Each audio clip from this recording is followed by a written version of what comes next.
The War of Art. It is about the battle of being an artist. The creative battle that we all face every single day, and it starts with resistance.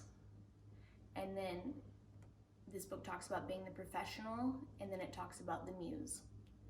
And those three elements are so important in being an artist. And I've learned the hard way that these three things are something that I also struggle with daily. So recently, as I was struggling as an artist, I was flipping through this book. I didn't know what I was going to read, but I came to this one chapter, and it really resonated with me. And I'm going to read it to you right now. Fear. Resistance feeds on fear. We experience resistance as fear, but fear of what? Fear of the consequences of following our heart. Fear of bankruptcy, fear of poverty, fear of insolvency, fear of groveling when we try to make it on our own, and of groveling when we give up and come crawling back to where we started. Fear of being selfish, of being rotten wives or disloyal husbands, fear of failing to support our families, of sacrificing their dreams for ours. Fear of betraying our race, our hood, our homies, fear of failure.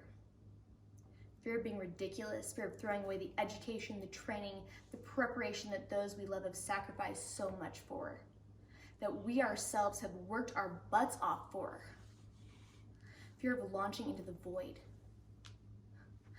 of hurtling too far out there, fear of passing some point of no return, beyond which we cannot recant, cannot reverse, cannot rescind, but must live with this cocked up choice for the rest of our lives. Fear of madness, fear of insanity, fear of death. These are serious fears, but they're not the real fear. They're not the master fear. The mother of all fears that's so close to us that even when we verbalize it, we don't believe it.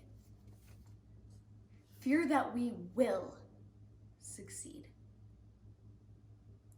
That we can access the powers we secretly know we possess.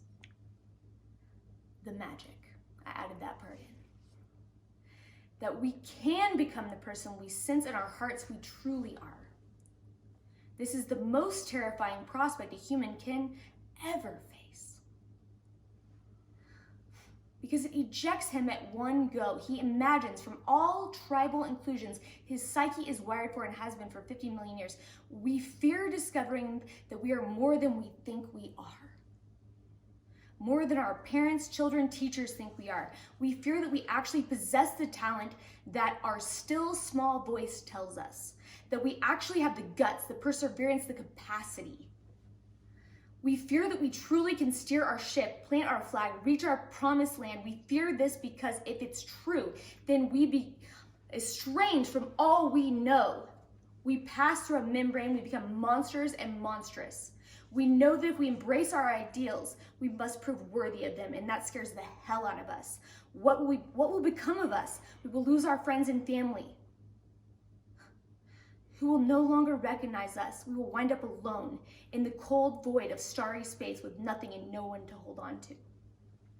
Of course, this is exactly what happens. But here's the trick.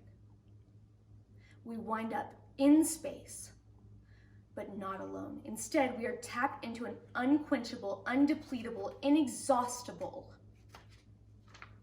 source of wisdom, consciousness, companionship. Yeah, we lose friends, a lot of friends. I added that in because I've lost a lot of friends. But we find friends too, in places we never thought to look, and they're better friends, truer friends, and we're better and truer to them. Do you believe me? Are you looking for community? Are you looking for other creatives? Are you looking to be inspired? Because that's exactly what this chapter told me of this book, The War of Art. I need people surrounding me that truly lift me up and inspire the work that I'm doing. And I want to be someone who is inspiring them too. And that's all.